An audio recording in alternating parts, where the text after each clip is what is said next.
Saudi अरेबियातील वादळामुळे मक्का clock टॉवरवर वीज कोसळल्याची घटना घडली। रात्रीच्या अंधारात टॉवरवर वीज कोसळल्याचं थरारक दृश्य कॅमेरामध्ये कैद झालंय। हा व्हिडिओ सोशल मीडियावर व्हायरल झालाय। नंदुरबार जिल्ह्याला मुसळधार पावसानं झोडपलंय। अनेक ठिकाणी नदी नाल्यांना पूर आलाय। जरीपाडा जवळील नेसू नदीवरील पूल पाण्याखाली गेल्यानं अनेक वाड्या वस्त्यांचा संपर्क तुटलाय। पंढरपुरातील चंद्रभागा नदी धोक्याच्या पातळीवर आहे। चंद्रभागेतील सर्व मंदिरांना पाण्यानं वेढा घातलाय। सखल भागातील 100 कुटुंबांचं सुरक्षित स्थळी स्थलांतर करण्यात आलंय। गणेशोत्सवाला घरोघरी लाडक्या गणपती बाप्पाचं आगमन होणार आहे। अमरावतीमध्ये आता गणपती बाप्पाच्या रंगरंगोटीवर शेवटचा हात फिरवला जातोय। कुंभारवाड्यामध्ये गणपतीची रंगरंगोटी काम अंतिम टप्प्यात आलंय। भाजपचे मध्य प्रदेशचे कॅबिनेट मंत्री कैलाश विजयवर्गीय 2 दिवसीय नागपूर दौऱ्यावर। विधानसभा निवडणुकीच्या प्रचाराच्या नियोजनासाठी भाजप पदाधिकाऱ्यांच्या बैठका घेतल्या जाणार आहेत। मतदारसंघातील प्रचाराच्या दृष्टीनं बैठका होणार आहेत।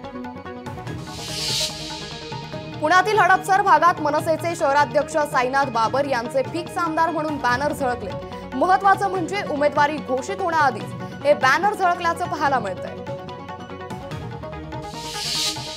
पुण्यात विधानसभा निवडणुकीपूर्वी भाजपात नवा संघर्ष पाहायला मिळाला। भाजपचे चंद्रकांत पाटील यांच्या विरोधात भाजप नेते माजी नगरसेवक अमोल बालवडकर यांनी दंड थोपटले। बालवडकर यांच्या दहीहंडी कार्यक्रमात पाटलांनी दांडी मारली होती। पुण्यात विश्वजित कदम आणि सत्यशील शेरकरांमध्ये जुन्नर विधानसभेबाबत चर्चा झाल्याची माहिती आहे। सत्यशील शेरकर जुन्नरमधून विधानसभेसाठी इच्छुक आहेत। मात्र महाविकास आघाडीत जुन्नरच्या जागेवर राष्ट्रवादी शरदचंद्र पवार पक्षाचा दावा आहे। त्यामुळे जुन्नरमध्ये काँग्रेस चांगली पॅटर्न राबवणार का असा सवाल उपस्थित केला जातोय। छत्रपती शिवाजी महाराजांच्या पुतळ्यावर गंज चढत असल्याबाबतचं पत्र आठवडाभरापूर्वीच नौदलाला पाठवल्याची माहिती आहे। राज्याच्या सार्वजनिक बांधकाम विभागाकडून हे पत्र पाठवल्याची माहिती आहे। त्यामुळे या पुतळ्याच्या देखभालीकडे नौदलाचं दुर्लक्ष झाल्याचा प्रश्न उपस्थित होतोय। छत्रपती शिवाजी महाराजांची कोणत्या तोंडानं माफी मागावी असं वक्तव्य आमदार अमोल मिटकर यांनी केलंय। आपण चुकतो तेव्हा माफी मागतो, मात्र छत्रपती शिवाजी महाराजांच्या पुतळ्याची अवहेलना झाली असून दोषींवर कडक कारवाई करण्याची मागणी मिटकर यांनी केली आहे। राज्यातील कायदा सुव्यवस्था आणि मालवण दुर्घटनेवर चर्चा करण्यासाठी आज महाविकास आघाडीच्या नेत्यांची बैठक पार पडणार आहे। उद्धव ठाकरे, नाना पटोले आणि शरद पवार या बैठकीला उपस्थित राहतील। बैठकीत विधानसभा निवडणुकीची रणनीती ठरण्याची शक्यता आहे। संकल्प शेतकरी संघटनेचे अध्यक्ष नितीन कदम यांनी आमदार रवी राणांविरोधात तक्रार दाखल केली आहे। माझ्या जीवाला काही कमी जास्त झाल्यास आमदार रवी राणा जबाबदार असतील अशी तक्रार कदम यांनी दाखल केली आहे।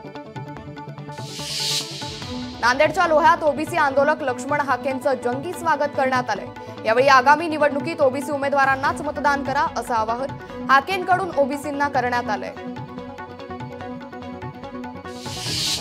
जालन्यातील परतूर इथं आज ओबीसी संवाद यात्रा दाखल होणार आहे। सकाळी 11 वाजता म्हणजे अगदीच थोड्याच वेळात ही यात्रा परतूर शहरात दाखल होणार असून परतूर शहरातून मोटरसायकल रॅलीचं आयोजन करण्यात आलंय। तर दुपारी 12 वाजता लक्ष्मण हाके आणि नवनाथ वाघमारे यांची सभा पार पडेल। लोकशाही मराठी ऐका, पहा, जागरूक रहा।